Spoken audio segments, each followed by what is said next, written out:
Sir क्या कहेंगे, अखिलेश यादव का एक बड़ा बयान आया, वो आपके राष्ट्रीय अध्यक्ष रहे हैं, उन्होंने कहा मेरे पास ऐसी कोई मशीन नहीं कि मैं अंतरात्मा की आवाज़ किसी की सुन सकूं, लोग हमारे पास आते हैं, लाभ का पद लेने आते हैं और चले जाते हैं। क्या कहेंगे, इस तरह का बयान सीधा आपके नाम पर आया है? भाई देखिए, समाजवादी पार्टी सत्ता में भी तो इतना वोट नहीं मिला था जितना 2022 में मिला।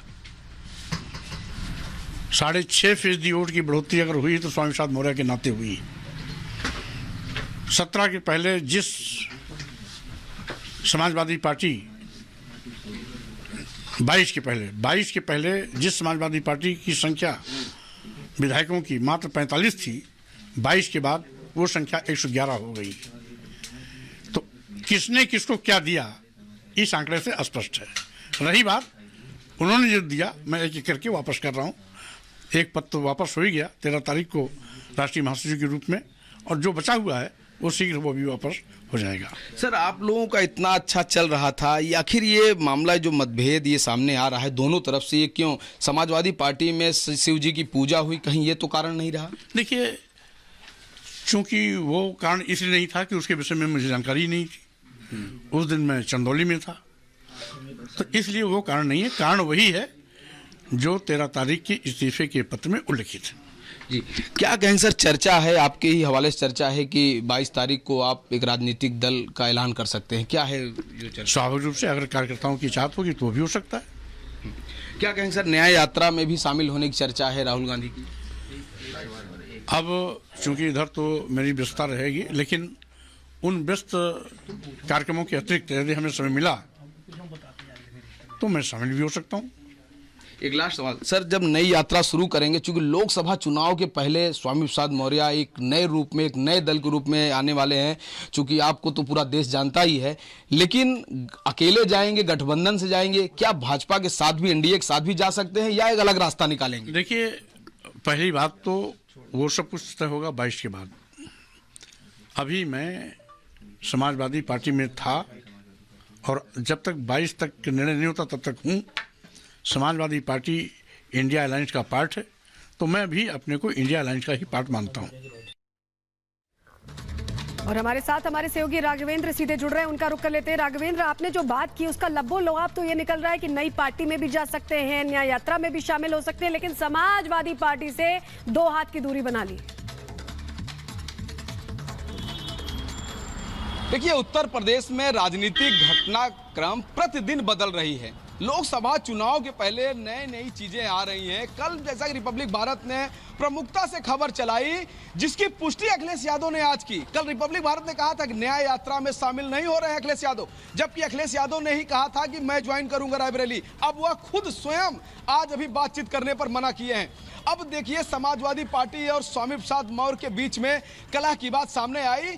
जो खबर रिपब्लिक भारत ने चलाई आज सुबह दिन में, उस पर स्वामी प्रसाद मौर्य ने ही मुहर लगा दिया और कह दिया कि हम नई पार्टी का ऐलान करने जा रहे हैं 22 तारीख को, और उन्होंने पार्टी का झंडा, पार्टी का नाम, सब कुछ वायरल करा दिया है। और 22 तारीख के बाद अगला फैसला लेंगे किसके साथ जाएंगे। लेकिन सबसे बड़ी बात यह है कि जो अखिलेश यादव ने कहा, अखिलेश यादव ने स्वामी प्रसाद मौर्य के ऊपर सीधा हमला किया। उन्होंने कहा मेरे पास कोई ऐसी मशीन नहीं है कि मैं अंदर लोगों के मन को पढ़ सकूं, और लोग यहाँ नेता लोग आते हैं, लाभ लेते हैं, चले जाते हैं। इस सवाल पर स्वामी प्रसाद मौर्य ने सीधा जवाब दिया, कहा कि 2017 में जो विधानसभा का चुनाव हुआ था, समाजवादी पार्टी अपनी स्थिति देख ले कि क्या स्थिति थी। 45 सीट। बिल्कुल, स्वामी प्रसाद मौर्य का कहना है कि उन्होंने समाजवादी पार्टी को लाभ पहुंचाया। आप नजर बनाए रखिए, आपके पास लौटेंगे, लेकिन इस बीच एक और अहम जानकारी आप तक पहुंचाते हैं, जहां स्वामी प्रसाद पर अखिलेश यादव ने निशाना साधते हुए कहा है कि यहाँ कुछ लोग फायदा लेकर के निकल जाते हैं, कुछ के लिए फायदा सबसे ज्यादा जरूरी होता है। अखिलेश यादव ने यह कहकर के उन पर निशाना साधा था, लेकिन उसके पहले देखा था कि किस तरीके से लंबा चौड़ा खत लेकर के राष्ट्रीय महासचिव के पद से उन्होंने त्याग पत्र दिया, और अब साफ साफ संदेश ये दिया जा रहा है कि समाजवादी पार्टी से किनारा कर लेंगे। पहले 2-2 हाथ और अब 2 हाथ की दूरी, और इसी के साथ अपनी नई पार्टी बनाएंगे। 22 तारीख को नई पार्टी का ऐलान उनके द्वारा तालकटोरा स्टेडियम में किया जा सकता है।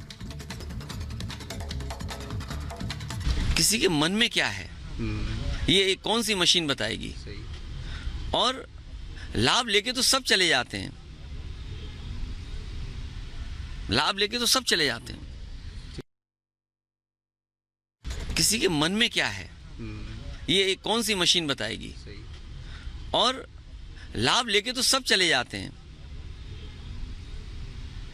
लाभ लेके तो सब चले जाते हैं।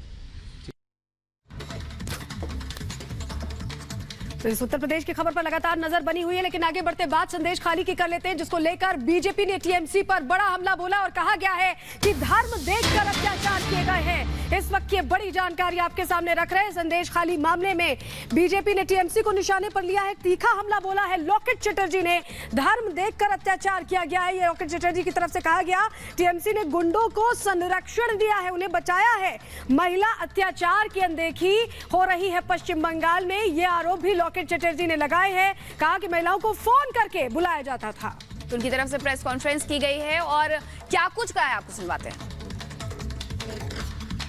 सालों तक महिला के ऊपर अत्याचार, सिर्फ अत्याचार नहीं, रात 12 बजे, रात 1 बजे फोन करते थे, फोन करके बुलाते थे। विवाहित अविवाहित महिला को फोन करके बुलाते थे कि अभी आना है, अभी काम है। अगर वो मना करते थे 12 बजे आप लोग क्यों फोन कर रहे हैं, तो उसको हस्बैंड को मारने का धमकी देते थे, उसको बच्चे को मारने का धमकी देते थे कि अगर आप लोग नहीं आएंगे तो आपको हस्बैंड को ट्रांसफर कर देंगे, हस्बैंड को मार देंगे। तो महिला लोग क्या करेंगे? परिवार को बचाने के लिए महिला लोग चले जाते थे 12 बजे, 12:30 बजे। 2-3 दिन बाद महिला लोग खुद बता रहे हैं आप टीवी के सामने कि 2-3 बाद जब उनका मनोरंजन पूर्ण हो जाते थे तब उसको भेज देते थे। उसका जमीन ले लेते थे, उसका जॉब कार्ड ले लिया, उसका जमीन अगर नहीं देते थे उसमें सॉल्ट वाटर घुसा दिया, वो खेती नहीं कर पाए। उसके पास कुछ उपाय नहीं है, उसका आधार कार्ड, उसका जॉब कार्ड, सब कुछ ये लोग ले लेते थे। और महिला लोग अगर पुलिस के सामने जाके कंप्लेन के लिए जाते थे, बोलते थे शेख शाहजहां जो है उसका जो गैंग है उसके पास से परमिशन लेके आइए आप, तब आपका एफआईआर होगा। ममता बनर्जी कल बोल रहे थे ना। और लगातार मंत्रोच्चार के साथ पूजा अर्चना की जा रही है। अभी आप संतों आचार्यों की उपस्थिति में मुझे भव्य कल्की धाम के शिलान्यास का सौभाग्य मिला है और आगे भी जितने अच्छे काम रह गए हैं ना से भी पूरे करेंगे। भारत माता की।